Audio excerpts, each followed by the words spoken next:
Friends and citizens, the period for a new election of a citizen to administer the executive government of the United States being not far distant, and the time actually arrived when your thoughts must be employed in designating the person who is to be clothed with that important trust. It appears to me proper, especially as it may conduce to a more distinct expression of the public voice, that I should now apprise you of the resolution I have formed, to decline being considered among the number of those out of whom a choice is to be made. The President looks to me worried and growing old faster than I could wish, and his lady complains of infirmities of age and lowness of spirits for the first time. The accursed spirit which actuates a vast body of people, partly anti-federalists, partly desperate debtors, and partly Frenchified tools, will murder all good men amongst us, and destroy all the wisdom and virtue of the country. I rejoice that the state of your concerns, external as well as internal, no longer renders the pursuit of inclination incompatible with the sentiment of duty or propriety, and am persuaded, whatever partiality may be retained for my services, that, in the present circumstances of our country, you will not disapprove my determination to retire. Were parties here divided merely by a greediness for office, as in England, to take a part with either would be unworthy of a reasonable or moral man, but where the principle of difference is as substantial and as strongly pronounced as between the Republicans and the monocrats of our country, I hold it as honorable to take a firm and decided part, and as immoral to pursue a middle line, as between the parties of honest men and rogues, into which every country is divided. It is of infinite moment that you should properly estimate the immense value of your national union to your collective and individual happiness, that you should cherish a cordial, habitual, and immovable attachment to it. Citizens, by birth or choice of a common country, that country has a right to concentrate your affections. The name of American, which belongs to you in your national capacity, must always exalt the just pride of patriotism more than any appellation derived from local discriminations. With slight shades of difference, you have the same religion, manners, habits, and political principles. You have, in a common cause, fought and triumphed together. The independence and liberty you possess are the work of joint councils and joint efforts of common dangers, sufferings, and successes. The enclosed slip from Benjamin's papers of this morning will show you that the electioneering campaign is opened already. Let me now warn you in the most solemn manner against the baneful effects of the spirit of party generally. The common and continual mischiefs of the spirit of party are sufficient to make it the interest and duty of a wise people to discourage and restrain it. It serves always to distract the public councils and enfeeble the public administration. It agitates the community with ill-founded jealousies and false alarms, kindles the animosity of one part against another, foments occasionally riot and insurrection. It opens the door to foreign influence and corruption, which finds a facilitated access to the government itself through the channels of party passions. I have no very ardent desire to be the butt of party malevolence. Having tasted of that cup, I found it bitter, nauseous, and unwholesome. The President is fortunate to get off just as the bubble is bursting, leaving others to hold the bag. Yet, as his departure will mark the moment when the difficulties begin to work, you will see that they will be ascribed to the new administration, and that he will have his usual good fortune of reaping credit from the good acts of others, and leaving to them that of his errors. Though, in reviewing the incidents of my administration, I am unconscious of intentional error, I am nevertheless too sensible of my defects not to think it probable that I may have committed many errors. Whatever they may be, I fervently beseech the Almighty to avert or mitigate the evils to which they may tend. I shall also carry with me the hope that my country will never cease to view them with indulgence, and that, after 45 years of my life dedicated to its service with an upright zeal, the faults of incompetent abilities will be consigned to oblivion, as myself must soon be in the mansions of rest. I know well that no man will ever bring out of that office of the presidency the reputation which carries him into it. The honeymoon would be as short in that case as in any other, and its moments of ecstasy would be ransomed by years of torment and hatred. I anticipate with pleasing expectation that retreat in which I promise myself to realize without alloy the sweet enjoyment of partaking, in the midst of my fellow citizens, the benign influence of good laws under a free government, the ever favorable object of my heart, and the happy reward, as I trust, of our mutual cares, labors, and dangers. George Washington. John Adams. Thomas Jefferson. In the year 1796, in public in the case of President George Washington, and in private in the case of Vice President John Adams and former Secretary of State Thomas Jefferson, conversations were taking place about beginnings and endings, about transitions and legacies, about the path thus far and the one ahead. As the Washington presidency came to a close, people both in Philadelphia and across the nation began to consider what the past 8 years had meant for the United States and what work would await the next president. There would be no unanimous decision on who Washington's successor would be, though, for the election of 1796 would be fought in a time of factionalism, as competing interests fought for their vision of the future and ignored the outgoing president's warning on, quote, the mischiefs of the spirit of party, instead throwing themselves headlong into the spirit of faction, for better or worse. Welcome, dear listener, to the Presidencies of the United States. I am, as always, your host, Jerry Landry. Before we get going, I wanted to touch base to give you an idea of what to expect. This is the last episode of the Washington presidency. We'll have one more episode in 2 weeks' time on the post-presidency. Then the next series will pick up on July 4th, 2018, with the pre-presidency of John Adams. Like Washington's, I'm currently envisioning doing 2 episodes on Adams's life prior to the presidency. Then, with episode 2.3, we'll pick up where we left off. Now, with that, there's likely to be some crossover. What else would you expect with a presidential transition, but most especially this one, where Adams retains Washington's cabinet? Thus, we're not going to get back to the Haitian Revolution until the Adams presidency, as that's when it really comes back into the story. Likewise, though we'll be covering a couple of events in France in this episode, we will get updated in the Adams series on all you need to know about the French Revolution at that time, as well as Franco-American relations, as that too is going to be a large part of the narrative of the Adams tenure. I'm also planning another Slavery in America episode for the Adams series to talk about some of the developments in the American institution of slavery after the invention of the cotton gin leading into the 19th century. We've got some interesting stuff coming up, and I can't wait to get to it. But right now, we're finishing up Washington's tenure. Then we'll have the post-presidency episode. Then we'll pick back up on July 4th with the life of John Adams. Got it? Good. Now, one more thing before we get started. I'd like to thank James Early of the American History Fanatics Facebook group, Steve Guerra of the History of the Papacy and the Beyond the Big Screen podcast, and Alex Slauson of the Landry Slauson household for providing the voices of George Washington, John Adams, and Thomas Jefferson, respectively. I've had so many individuals who have helped over the course of the last year and a half in putting together this podcast, and I thank each and every one of you. With that, let's wrap up the Washington presidency. When we left last episode, the Washington administration had finally been able to clear the last hurdle to implement the Jay Treaty and had chosen replacements at the all-important diplomatic posts at London and Paris. While the work of government was being done, there was still an election to think of, even if the president hadn't officially announced that he wasn't seeking re-election. The Democratic Republicans pretty much had their candidate in mind with Jefferson, but there was still a fair amount of debate on the Federalist side. The party leaders weren't just willing to sit around and wait to see who came out on top, however.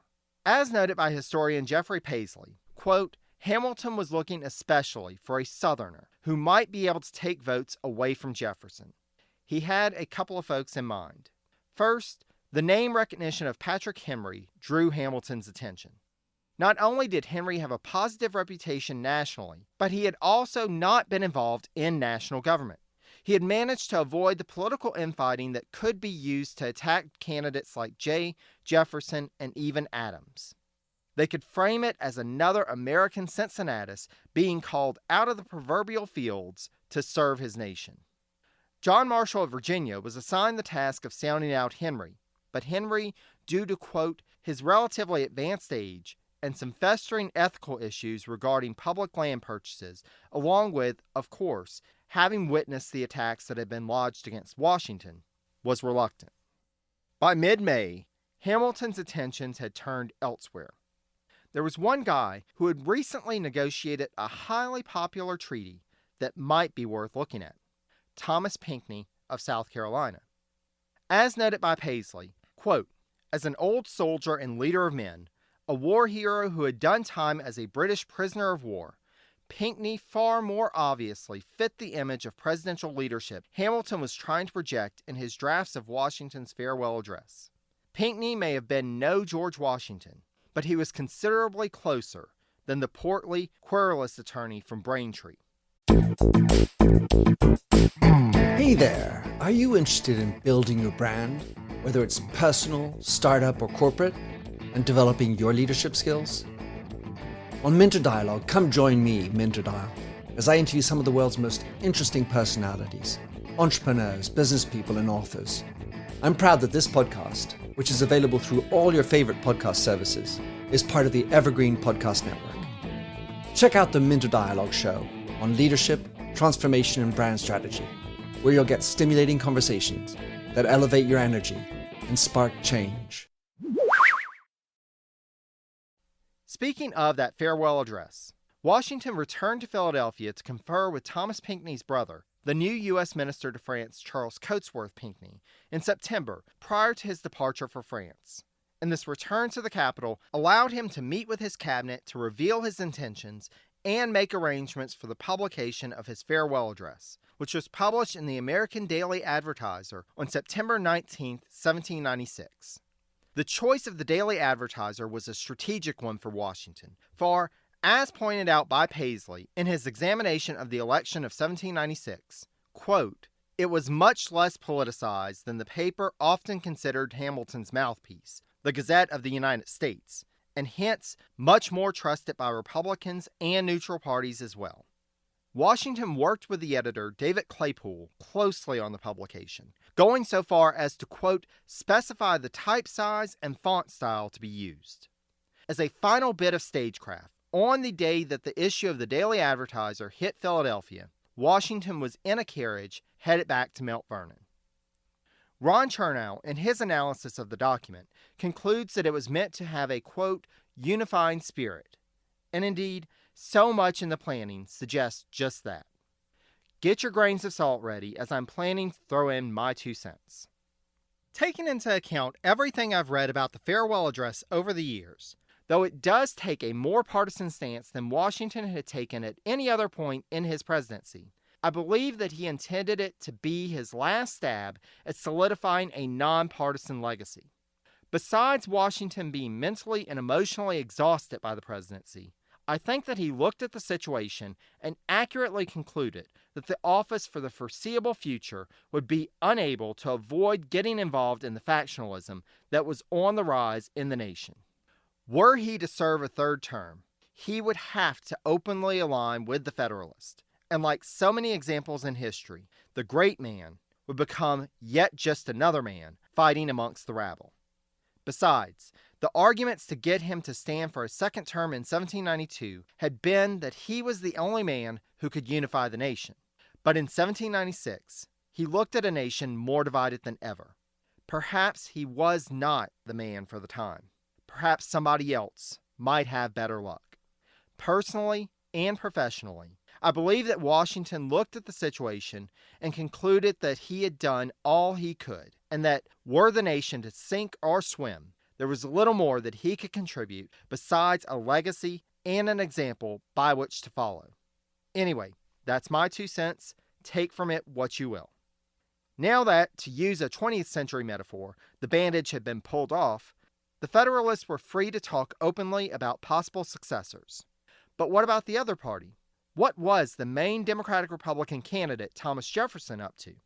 Well, not much out of the ordinary, to be honest. He was keeping up with matters of politics as much as possible in his remote part of Virginia, but he made no moves either to advance his candidacy or, possibly even more telling, since it was being discussed in the newspapers, to deny his candidacy. Instead, in late 1795, he was visited by a Democratic-Republican senator from New York who was known to be highly ambitious and clamoring for an even higher office. In October 1795, Aaron Burr visited Monticello. Burr had been traveling up and down the eastern seaboard in what was seen as an attempt to garner support for a shot at the vice presidency. Both Democratic Republicans and Federalists tried to make political hay out of this meeting, with Jefferson supporters using it to try to strengthen ties, maybe not with Burr, but with other Democratic Republicans in New York, while a Virginia Federalist elector pointed to the meeting as a show that Jefferson was trying to direct the, quote, rash and violent measures of the opposition from afar. From all evidence, Madison and Monroe were more directly influencing Democratic-Republican efforts at the time, but Jefferson was becoming more comfortable with taking a more partisan stance. As he wrote to William Branch Giles on the last day of 1795, quote, "Were parties here divided merely by a greediness for office, as in England, to take a part with either would be unworthy of a reasonable or moral man. But where the principle of difference is as substantial and as strongly pronounced as between the Republicans and the monocrats of our country, I hold it as honorable to take a firm and decided part, and as immoral to pursue a middle line, as between the parties of honest men and rogues, into which every country is divided." He may be reluctant to play the role of partisan, but as he felt the future of the country to be at stake, Jefferson was willing to take a stand. What of that other major contender, Mr. Adams?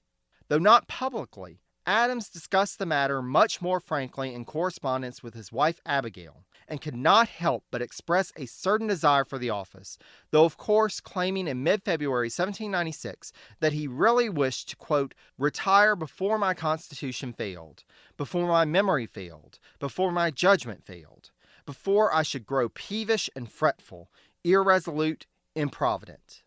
In the same letter, though, in talking about the upcoming election and the likelihood of Washington retiring, he went through how each of the three main candidates would handle the call to service, the three candidates being Jefferson, Jay, and though not directly naming himself, asserting that, quote, the heir apparent will not probably be wholly overlooked. He would not allow himself to think about becoming vice president again, but did speculate that should he, the heir apparent, become president, quote, 4 more years, if life lasts, of residence in Philadelphia will be his and your portion, after which we shall probably be desirous of intimating the example of the present pair, or if by reason of strength and fortitude 8 years should be accomplished. That is the utmost limit of time that I will ever continue in public life at any rate. I see nothing to appall me, and I feel no ill forebodings or faint misgivings. I have not the smallest dread of private life nor of public.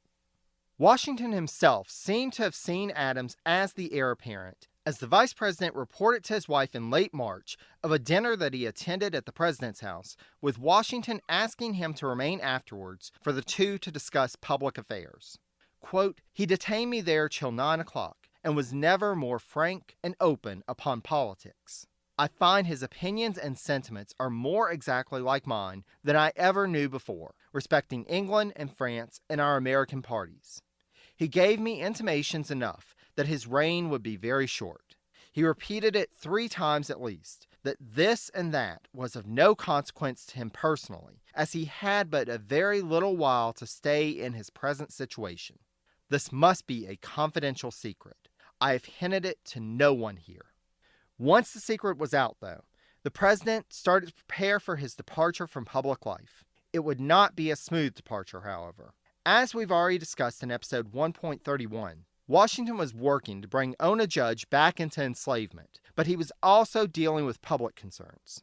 French Minister of Foreign Affairs Charles-François Delacroix had authorized French Minister to the U.S. Pierre-Auguste Adet to attempt to influence the upcoming elections in a pro-French angle, and Adet was in the perfect position to do some damage to the Federalist cause in the fall of 1796. As noted by Pickering biographer Gerald Clearfield, quote, the Federalist faction in Pennsylvania was badly divided. Washington and Adams may have decided that Adams was the heir apparent, but other Federalists were not so sure. Hamilton had by that point decided to push for Pinckney, though not too hard to betray too much favor for him. The ace in the hand of the Pinckney supporters was that Democratic Republicans were openly expressing their support for Pinckney. As noted by Paisley, quote, Jefferson, Madison, and even the Aurora had nice things to say about him.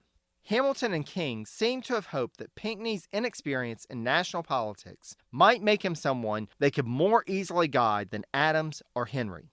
This push for Pinckney, however, was having a disastrous effect for Federalist chances in Philadelphia, as it divided the party and opened the door for Democratic Republicans, a door that Adet would exploit. No matter how successful his efforts in the Keystone State, the French minister was not content with just having an influence on the vote in Pennsylvania. In the late summer, he traveled to New York and New England to, quote, gauge public opinion and encourage French supporters outside of Philadelphia, while seemingly taking pains to force Federalist dignitaries to pay him the required civilities. Besides following the French government's policy of seeking to exert influence on the American public, one can imagine that Adet took some personal pleasure in this mission after the dismissive attitude with which he had been treated by Secretary of State Timothy Pickering. A major point in the trip involved a dinner in Boston, Massachusetts, where Adet, with Governor Sam Adams and General Benjamin Lincoln next to him, proclaimed that he was, quote, assured that the Americans will exert every effort to cement with the people of France a union formed under the auspices of victory and the blessings of liberty. Adet would continue his plotting through the fall. Then, at the end of October, the French minister pulled off what might be the first October surprise in American elections. He sent a message to Secretary of State Pickering, which he also had published in the Aurora on October 31st, informing the U.S. that the French Directory had, on July 2nd, passed a resolution that, quote, the flag of the French Republic will treat the flag of neutrals in the same manner as they suffered it to be treated by the English. Gone were the days when the French and American flags would fly side by side in the French National Convention. France was now committing to seize any British goods carried on American vessels.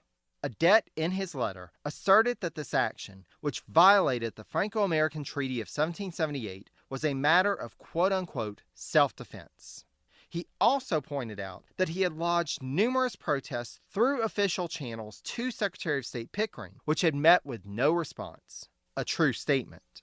While professing a respect for American neutrality, Adet asserted that, quote, if through weakness, partiality, or other motives, they, i.e. the Americans, should suffer the English to sport with that neutrality and turn it to their advantage, could they then complain when France, to restore the balance of neutrality to its equilibrium, shall act in the same manner as the English? What was good for the goose, as they say.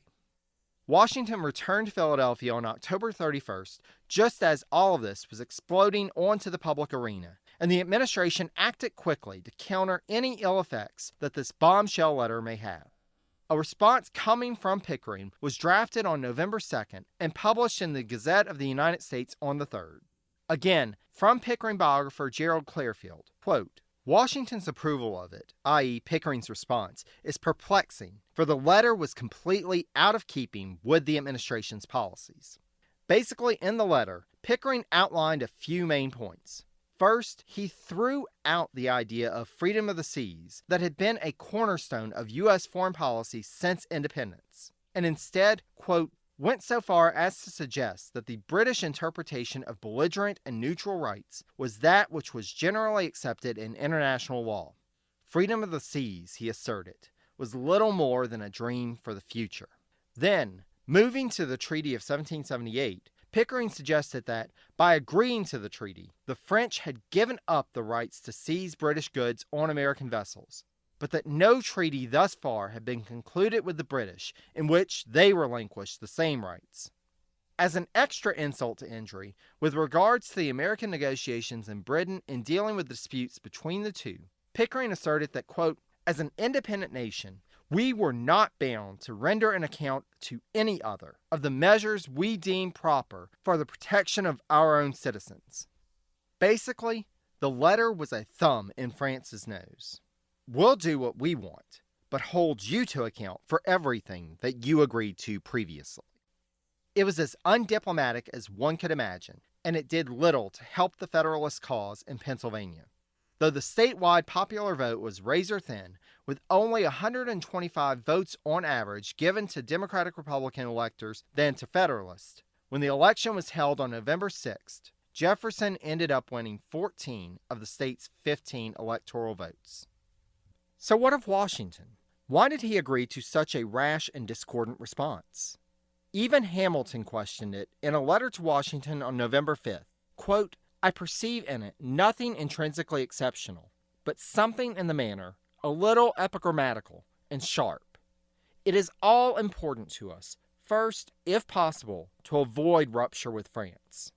Secondly, if that cannot be, to evince to the people that there has been an unequivocal disposition to avoid it. Our discussions, therefore, ought to be calm, smooth, inclined to the argumentative, when remonstrance and complaint are unavoidable, carrying upon the face of them a reluctance and regret, mingling a steady assertion of our rights and adherence to principle with the language of moderation, and as long as it can be done, of friendship." Washington could only cite, quote, "the opinions of the gentlemen about me," as his reasoning for agreeing to such a move. The administration's response would not be the last salvo, however. November 5th would find a second letter from Adet being published, one that would come to be known as the Cockade Proclamation, as he called for all French citizens currently in the U.S. to display the national colors in a, quote, "circular blue, white, and red cockade," or, as defined by Merriam-Webster, quote, "an ornament, such as a rosette, usually worn on a hat as a badge, in order to, quote, secure the protection and reciprocal respect guaranteed by our treaties."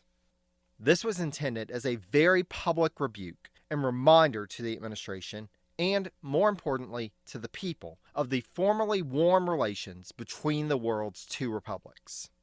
Adet saved his final and, in the opinion of historian Geoffrey Paisley, quote, his most populous and devastating barrage for last. On November 15th, his third and final letter was released to the public. Now, a note here. At this point, in terms of the actual states which cast popular votes towards the election, only one was remaining at this time, the state of Kentucky with its 4 electoral votes. Paisley, in his examination of the 1796 election, notes that there was much confusion, both domestically and internationally, about what exactly was supposed to happen with the election, as, up until this point, it had been more of a formality. Paisley speculates that Adet thought that this letter would have an influence on the election, but does not offer any direct evidence of this beyond the letter itself. Whatever its purpose, this letter was important in Franco-American relations, as Adet effectively suspended normal diplomatic relations between the U.S. and France with this letter. In a tone of lamentation, Adet writes that, quote, "While everything around the inhabitants of this country animates them to speak of the tyranny of Great Britain and of the generosity of Frenchmen, it was at this moment their government made a treaty of amity with their ancient tyrant, the implacable enemy of their ancient ally. Oh, Americans covered with noble scars! Oh, you who have so often flown to death and to victory with French soldiers! You who know those generous sentiments which distinguish the true warrior, whose hearts have always vibrated with those of your companions in arms, consult them today to know what they experience." This was very much an appeal to the hearts and minds of the American public to try to turn them to the pro-French cause. This was also an open diplomatic breach, one which would greatly distress Democratic Republicans. As noted by Paisley, quote, "The betrayal of the old alliance was as serious an issue for Madison and Jefferson as it was for the French. They thought Adet's arguments had much merit on substantive grounds, but as a campaign tactic, the letters seem ridiculously misjudged, providing ammunition to the very forces the French wanted to see defeated."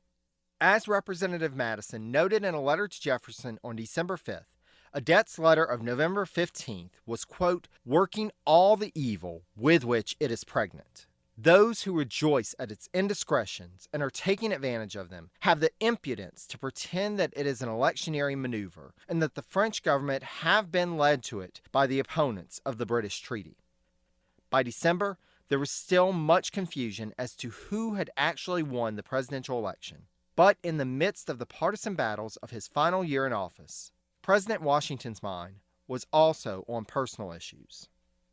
On August 22, 1795, Washington's former personal secretary, Tobias Lear, married into the Washington family by wedding Frances Bassett Washington, who was not only the widow of Washington's late nephew, George Augustine Washington, but was also the niece of Martha Washington. As you may recall from episode 1.18, Lear's first wife, Polly, had been one of the earliest victims of the yellow fever epidemic that hit Philadelphia in 1794. While drawing him by marital ties closer to the nation's premier family, this marriage would bring added complications for the 30-something-year-old Lear, as, in addition to his own business ventures, with land speculation in the federal district along the Potomac, and with the Potomac Company's efforts to promote river commerce to the soon-to-be federal capital, Lear would now also be responsible for managing the estate of the late George Augustine Washington. His marriage to Frances, or Fanny as she was known to the family, was not to last long. George Augustine had died of tuberculosis, and the president had warned Lear that he felt Fanny had also contracted the illness. A few months into their marriage, Fanny started falling ill, and in late March 1796, Frances Bassett Washington Lear died. President Washington wrote to his former secretary on March 30th that, quote, it is the nature of humanity to mourn for the loss of our friends, and the more we love them, the more poignant is our grief. He then issued an invitation to Lear to try to escape his troubles with a return to Philadelphia. Quote, as you talked of coming to this place on business, let us press you to do so. The same room that serves Mr. Dandridge and Washington, i.e. Washington's current private secretaries, is large enough to receive a bed also for you, and it is needless to add, we shall be glad of your company. The change may be serviceable to you, and if our wishes were of any avail, they would induce you to make your stay here as long as your convenience would permit. As Washington was drawing some compatriots close during this turbulent year, others were departing not just from his circles, but from this mortal coil. We haven't talked much about General Anthony Wayne since the Treaty of Greenville in episode 1.28. Wayne would return to Philadelphia in February 1796 as a hero, and was feted as such. The party would not last long, though, as Wayne returned to the West by the summer, quote, to supervise the surrender of British posts south of the Great Lakes to the American Army. He would be on his way back to Philadelphia when he suffered a bout of gout on November 17th that would detain him at Presque Isle, now known as Erie, Pennsylvania. He would suffer through the rest of the month, and, by December 3rd, he was suffering from extreme, unremitting stomach pain that, quote, remained with unconquerable obstinacy and extreme torture. Wayne would finally succumb to this ailment in the early morning hours of December 15th. Wayne's death came at a time that the military establishment was already being shifted. As peace was settling into the Northwest Territory, Congress, and in particular the Democratic-Republican faction in Congress, saw this as an opportunity to rein in the military establishment. While the administration, and in particular Secretary of War James McHenry, argued that, due to the remaining international tensions with various European powers, the United States needed to maintain a strong sense of military readiness, the House was unwilling to listen and passed a resolution in the spring of 1796 calling for a 60% reduction in the Legion of the United States and reducing the rank of commander of the forces from a major general to a brigadier general. It was expected that this would force Anthony Wayne, who was seen as closely aligned with the administration and thus closely aligned with the Federalists, to resign, while his second-in-command and rival, James Wilkinson, was seen as being closer to the Democratic-Republican cause. Little did they know, like we do, that James Wilkinson was a paid agent of Spain. But without that knowledge, Wilkinson was viewed as a useful tool to be used by the Democratic-Republican faction to put a halt to the growth of the professional military. Representative William Branch Giles went so far during this debate as to argue that, quote, government would be better without any army, as it was always better for governments to rest upon the affections of the people than to be supported by terror. The Senate would ultimately serve to pull back the drastic cuts that the House called for, though allowing for some cuts and a reorganization of the nation's military forces, as well as making a provision that Wayne would be retained at his current rank, though this posting was due to expire in 9 months. Even before his death, on November 1st, the Legion of the United States was no more, and had been reorganized into the 1st, 2nd, 3rd, and 4th Regiments of Infantry. Upon Wayne's death, as, quote, the rank of Major General was to expire in less than 3 months, the President could hardly appoint a replacement for Wayne. Instead of arguing for a renewal of the rank and an appointment for Wilkinson, the administration instead allowed the responsibilities of senior officer of the U.S. military to devolve onto Wilkinson, who, on April 22nd of that same year, had written to an Army confidant that, quote, I am truly sick of the service. Wilkinson had been trying to build a formal case against Wayne, which didn't seem to be going anywhere, and thus denying Wilkinson the position of head of the Army that he had been longing for since St. Clair was removed from the post, as we discussed way back in episode 1.11. But now, Wayne's death gave Wilkinson exactly what he wanted, and miraculously, he decided to stay in the service a bit longer. Don't worry, this won't be the last time that we hear from Wilkinson.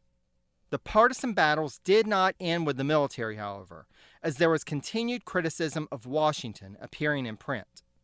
On November 12th, a 48-page pamphlet written by William Duane entitled A Letter to George Washington, President of the United States, was published in response to his farewell address. After going through a litany of points, it concludes that, quote, posterity will in vain search for the monuments of wisdom in your administration. They will, on inquiry, find one of the most afflictive of political diseases inoculated on the Constitution in the funding system. They will discover that the great champion of American freedom, the rival of Timoleon and Cincinnatus, 20 years after the establishment of the Republic, was possessed of 500 of the human species in slavery, enjoying the fruits of their labor without remuneration or even the consolations of religious instruction, that he retained the barbarous usages of the feudal system and kept men in livery, and that he still affected to be the friend of the Christian religion, of civil liberty and moral equality, and to be withal a disinterested, virtuous, liberal, and unassuming man. Of possibly even more impact than that was an open letter published on October 17th from the arch-revolutionary Thomas Paine himself to Washington, criticizing his tenure in office. The letter, which had been carefully crafted and drafted over the course of a year with Jefferson and Madison being involved in the process, was published in Benjamin Franklin Bosch's Aurora. In the letter, Paine asserted that, quote, elevated to the chair of the presidency, you, i.e. Washington, assume the merit of everything to yourself, and the natural ingratitude of your Constitution began to appear. You commenced your presidential career by encouraging and swallowing the grossest adulation, and you traveled America from one end to the other to put yourself in the way of receiving it. From a figure who was seen as representing the revolutionary ideals as much as Washington, Paine's criticism was stinging, and he did not stop himself at criticism of the current president. Paine would attack the quote-unquote heir apparent Adams as being ambitious and never satisfied. He would also attack Adams on something that would become a constant fallback, namely, the fact that Adams had sons whom he was grooming to assume public office. Washington had been able to avoid any accusations that he was trying to create a hereditary presidency due to the fact that he had no direct descendants. Jefferson likewise could avoid the criticism, as his only living descendants were women. Adams, on the other hand, had a brood of sons. We'll get back to this criticism later on, but for the time being, it's important to note that this is a new attack being lodged by Democratic Republicans against the man who would become the second president. The party battles and governmental infighting did not stop Washington from, as described by Ron Chernow, quote, donning his black velvet suit and strapping his dressed sword to his hip and striding into the House on December 7, 1796, where he discovered the gallery packed with the largest assemblage of citizens, ladies, and gentlemen ever collected on a similar occasion. In his 30-minute address, he crowed about Britain's evacuation of the northwestern forts and the liberation of American prisoners in Algiers. He also expounded on the need for a military academy, a vision later fulfilled at West Point, and issued a stirring plea for a national university in the new capital. Only in the final paragraph did Washington strike a private note, saying the present occasion aroused memories of the period when the administration of the present form of government commenced. Chernow did note that, although Washington's final annual address was for the most part quote-unquote well received, the new representative from Tennessee, Andrew Jackson, quote, refused to salute the departing chief or join in the congressional response applauding him. Methinks we'll have an opportunity to see how the gentleman from Tennessee takes criticism in the future. The current president, like all of his fellow citizens, had to wait to see what came of the election of 1796. With this being a new process to everyone, remember, this idea of a general populace voting for its elected officials was still new, which, by general populace, though there may have been some isolated cases here and there that were otherwise, by and large, the voting populace meant white men who owned property. Even with that, in a number of states, the general populace had no say in choosing electors. The people only chose all their electors in 6 of the 16 states, while Massachusetts and New Hampshire allowed the people to choose some, while the legislature chose the rest. In the other 8 states, it was all left up to the state legislature. Thus, the key elections for some of the states were the legislative elections, which occurred all through the year starting in March and wrapping up in October. Meanwhile, in the states that the people chose the electors, those ranged in date from November 4th through early December. To throw even more confusion into the mix, in states like Pennsylvania, the election itself wasn't enough to decide the matter, as the results were slow to get to the state capitol to be verified. Thus, on November 24th, Pennsylvania Governor Thomas Mifflin, despite being a Democratic Republican, had to declare 2 Federalist electors as the winners based on the results that had shown up. The Democratic-Republican electors who had in actuality won went to Harrisburg to demand their right to cast their ballots as electors, but their request was denied. One of the Federalist electors would end up voting for Jefferson with one of his votes as a conciliatory measure, while the other stood firm and voted for a full Federalist ticket. Something else to note here, which would cause much confusion in the next couple of elections. The electors at this point did not cast separate votes for president and vice president. The system as it was at that point had each elector cast 2 ballots. Once all the votes were tallied, the person with the highest number of ballots would be president, and the next highest would be vice president. This was fine when everyone was casting at least 1 vote for George Washington, but in this case, it ended up that there were 6 different primary combination of tickets that electors voted on, along with a handful of favorite son or throwaway votes cast, including 2 for George Washington himself. We'll talk more about the election when we start the John Adams series. But for the time being, the important thing to know is that there was much confusion about who had actually won for an extended period, and this confusion caused wild speculation to run rampant. This was not resigned to men sitting in taverns or idle chatter in cloakrooms. Governor Oliver Wolcott Sr. of Connecticut was writing to his son, Secretary of the Treasury Wolcott, during the election confusion. In one letter, he asserted that, quote, I never believed that our present system of government or union would be very permanent. But I never could have believed that a people who had so recently gone through the distresses of a revolution and risen from a state of almost extreme poverty into an affluence more real than that of any other nation could so soon have forgot their sufferings as wantonly to sport with the enjoyment of the greatest social happiness and expose the continuance of it to the utmost hazard.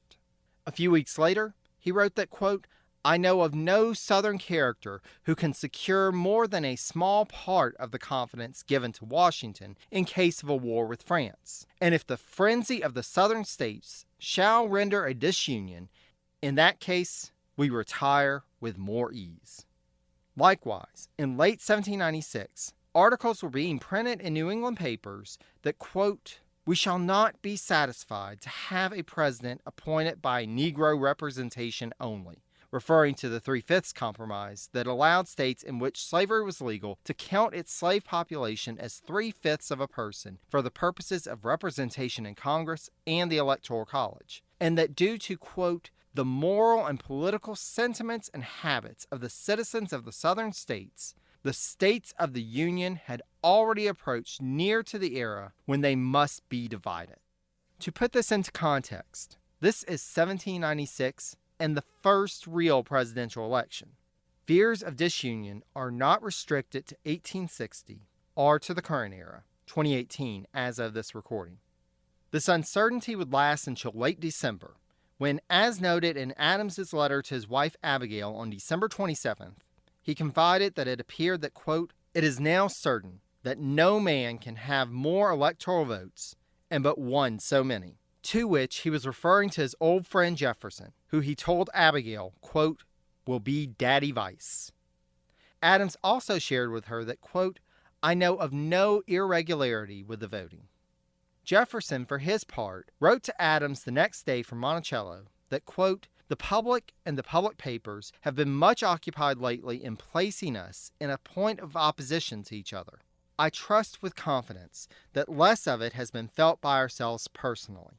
Our latest intelligence from Philadelphia at present is of the 16th instant, but though at that date your election to the first magistracy, i.e. the presidency, seems not to have been known as a fact, yet with me it has never been doubted. No one will congratulate you with purer disinterestedness than myself.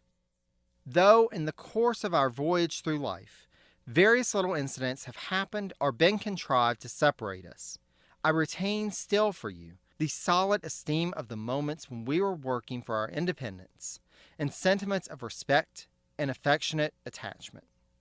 Though not nearly as developed as he might like, there was still a glimmer of hope that the sense of nonpartisan patriotism, a duty to nation over faction, that Washington had aimed for so many years to engender, was still a possibility for the future of the United States. On February 8th, the suspense was finally completely over, and Congress confirmed what the nation already knew. John Adams had been elected the second president of the United States with 71 electoral votes, while Thomas Jefferson had been elected vice president with 68 electoral votes. At this point, there were 23 days remaining in the Washington presidency, and the administration was still a frenzy of activity. Around the same time as the official results for the presidential election were counted, Secretary of State Pickering sent Washington his recommendations for 7 appointments to diplomatic posts.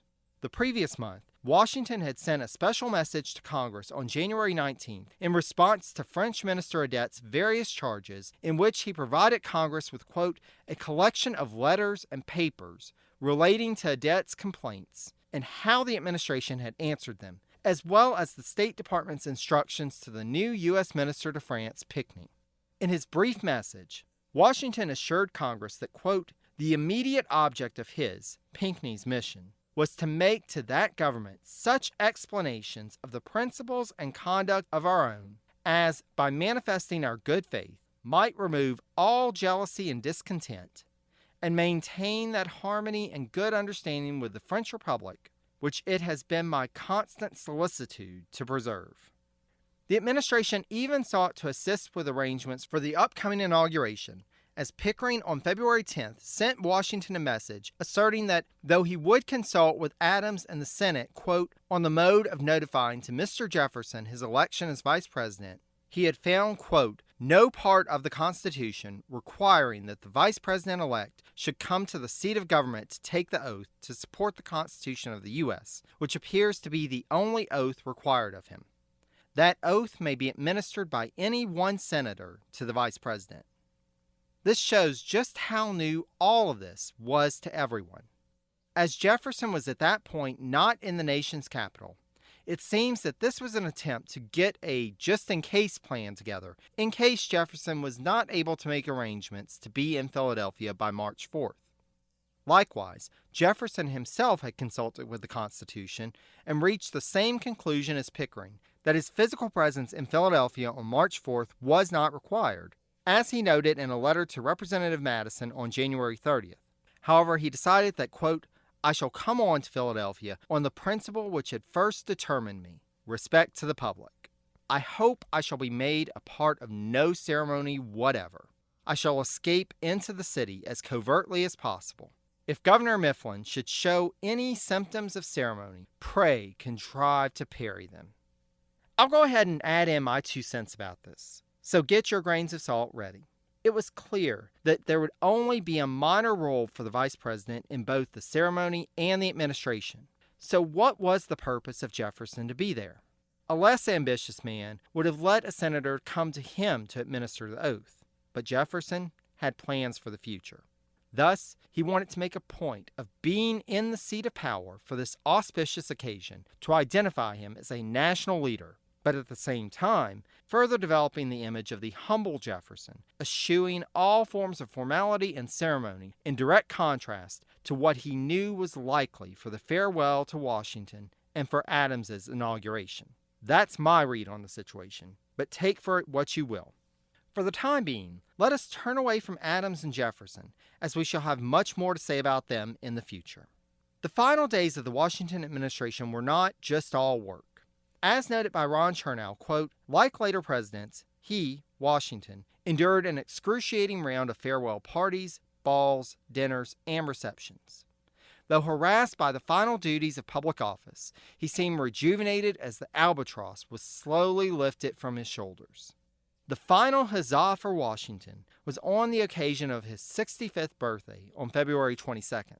As noted by James Thomas Flexner, quote, Washington's last birthday in public office was celebrated with a general passion which moved some Republicans to surprising enthusiasm and others to even greater disgust. A massive celebration was thrown at Ricketts Amphitheater in Philadelphia, including a dinner and ball, quote, which for splendor, taste, and elegance was perhaps never excelled by any similar entertainment in the United States, as was reported after the fact in the American Daily Advertiser.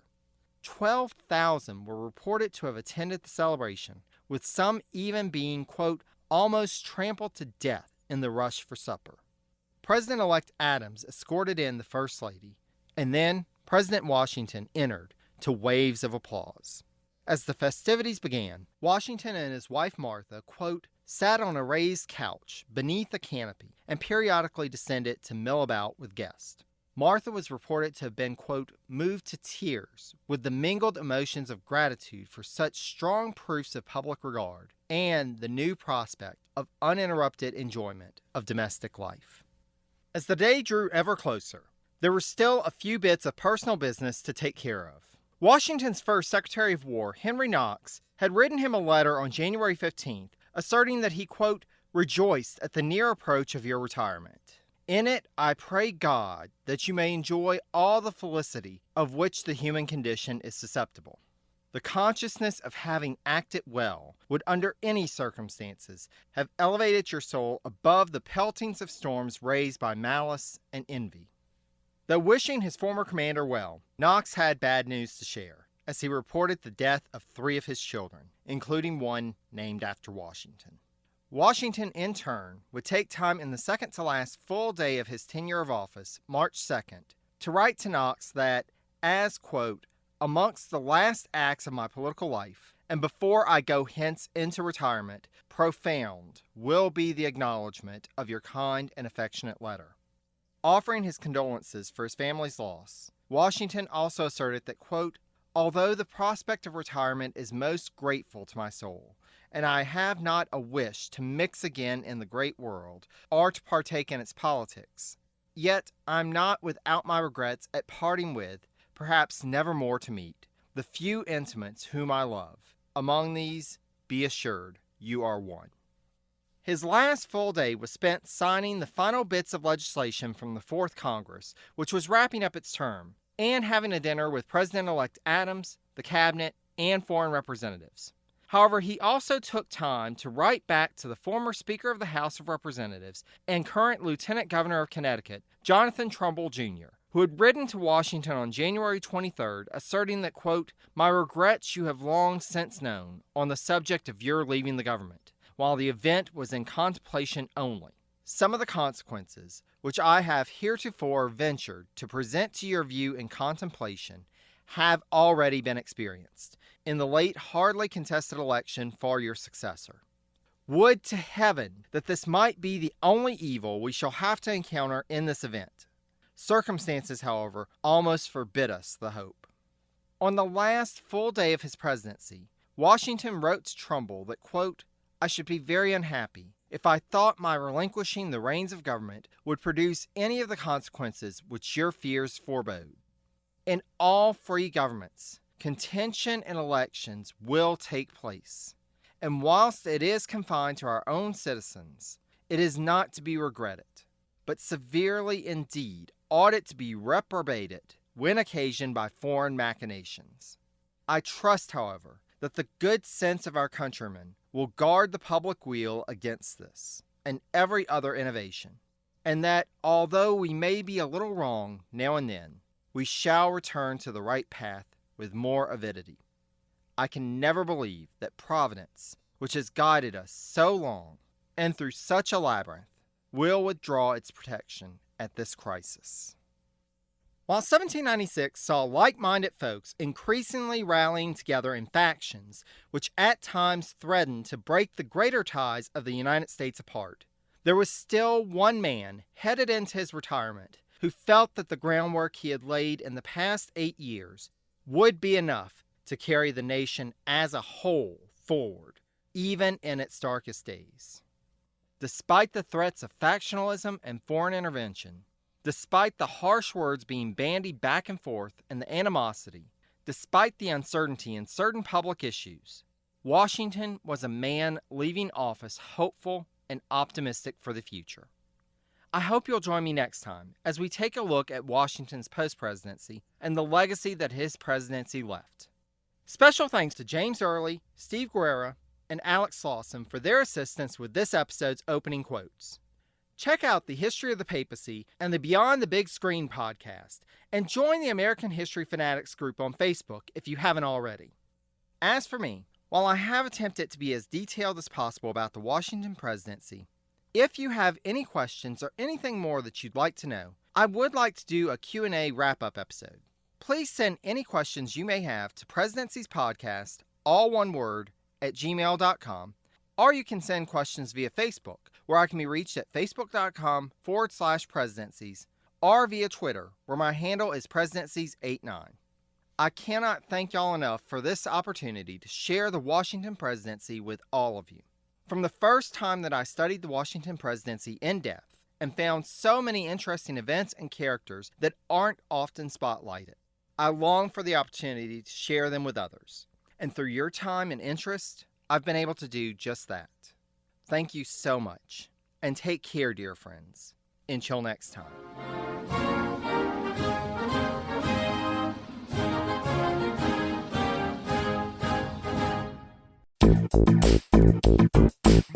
Hey there, are you interested in building your brand, whether it's personal, startup, or corporate, and developing your leadership skills?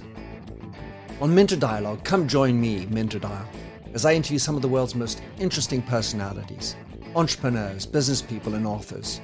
I'm proud that this podcast, which is available through all your favorite podcast services, is part of the Evergreen Podcast Network. Check out the Mentor Dialogue show on leadership, transformation, and brand strategy, where you'll get stimulating conversations that elevate your energy and spark change.